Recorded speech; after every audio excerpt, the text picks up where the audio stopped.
प्यारे विद्यार्थियों, आप सभी को मैं Nimesh Choubisa SBP government college Dungarpur की ओर से नमस्कार। हमने पूर्व के वीडियो में भारतीयों में राष्ट्रवाद के पनपने के कारण व उसके बाद में जो प्रादेशिक संगठन बने तथा कैसे प्रादेशिक संगठन से धीरे धीरे एक अखिल भारतीय संगठन की ओर हम प्रवृत्त हुए व तत्कालीन गवर्नर जनरल लॉर्ड डफरिन के द्वारा A O. Hume, Allan Octavian Hume के प्रयासों से किस प्रकार एक अखिल भारतीय संगठन भारतीय राष्ट्रीय कांग्रेस के नाम से गठित हुआ, उसके बारे में हमने पूर्व के वीडियो में अध्ययन किया था।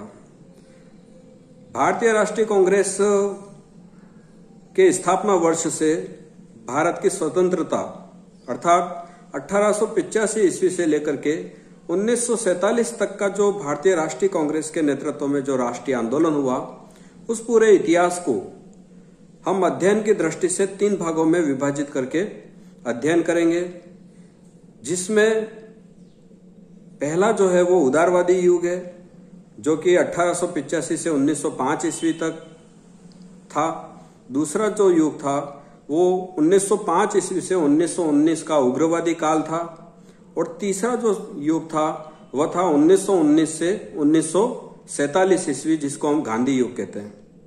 हमने पूर्व के वीडियो में यह भी अध्ययन किया था कि किस प्रकार उदारवादी काल 1885 से 1905 ईस्वी के मध्य जो उदारवादी नेताओं थे उनका भारतीय राष्ट्रीय कांग्रेस पर पूरा प्रभुत्व था। वह उदारवादी नेताओं के द्वारा जो राजनीति की जा रही थी वो उदारवाद व संयम पर आधारित थी और इसी कारण से इस पूरे युग को हम उदारवाद का युग कहते हैं। आज हम यह अध्ययन करेंगे कि इन उदारवादी नेताओं के द्वारा ब्रिटिश सरकार के समक्ष क्या क्या मांगे रखी गई या उन्होंने किन किन समस्याओं को ब्रिटिश साम्राज्य के समक्ष हल करने के लिए रखा।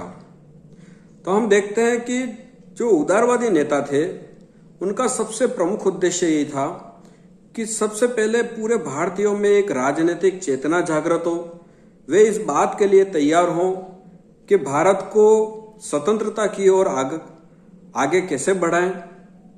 इसके लिए पहली आवश्यकता उनको ये लगती थी कि पूरे भारत के लोग संगठित हों, एकता के सूत्र में बंधें, वो उनमें राजनीतिक चेतना जागृत हो। अतः उन्होंने ब्रिटिश साम्राज्य के समक्ष जो मांगे रखी, वे इस उद्देश्य को ध्यान में रखते हुए रखी कि भारतीयों में एक राजनीतिक चेतना जागृत हो।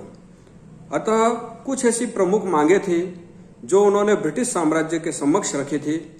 वे थी कि धर्म और जाति के आधार पर किसी प्रकार का भेदभाव भारतीयों के साथ न हो, मानव मात्र को समानता के आधार पर देखा जाए। ऐसा इसलिए किया जाता है, ऐसा इसलिए किया गया क्योंकि कई बार ऐसा होता था कि भारतीयों में भी आपस में एवं भारतीय एवं यूरोपियों में भी कई आधार पर विभेद किया जाता था।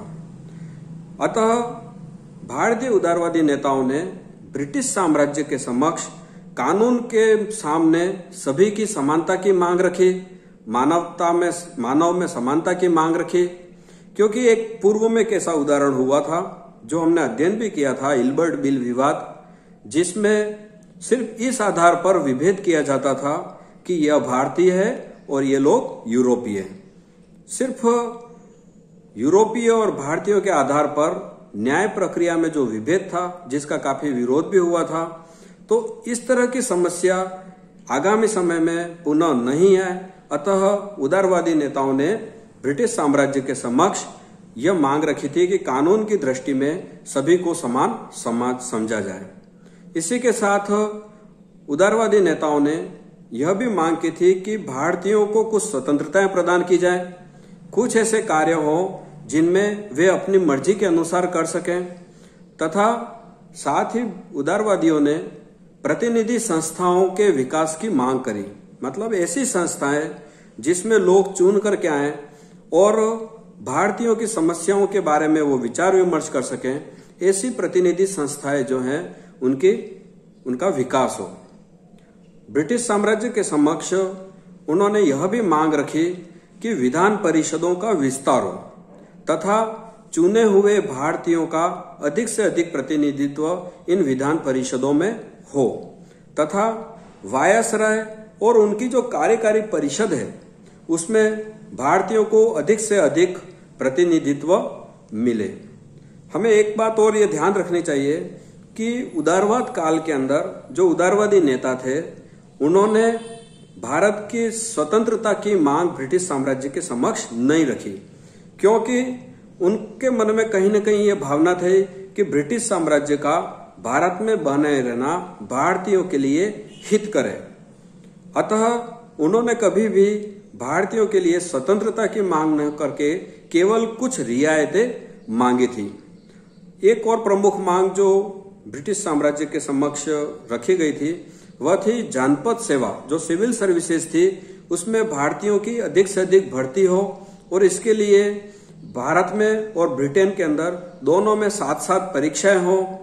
तथा एक और मांग जो थी जिसको कि हम देखते हैं कि 1892 का जो कांग्रेस अधिवेशन था जिसमें मदन मोहन मालवीय प्रस्ताव पारित करते हैं और उसमें यह मांग रखी गई थी कि भारतीय हस्तशिल्प और कुटीर उद्योगों को बढ़ावा मिले। अंग्रेजी हुकूमत के द्वारा ब्रिटिश औद्योगिक मालों के मुकाबले भारतीय कुटीर उद्योगों, भारतीय हस्तशिल्प उद्योगों का पतन न हो, इसके लिए प्रयास किए जाएं। यह भी मांग उदारवादी नेताओं के द्वारा ब्रिटिश साम्राज्य के समक्ष रखी गई। ये सारी जो मांगे थी उनको किस ढंग से मनवाने के लिए प्रयास किए गए या उदारवादी नेताओं के द्वारा क्या क्या कार्य किए गए थे, इन सब के बारे में अध्ययन हम आगामी वीडियो में करेंगे।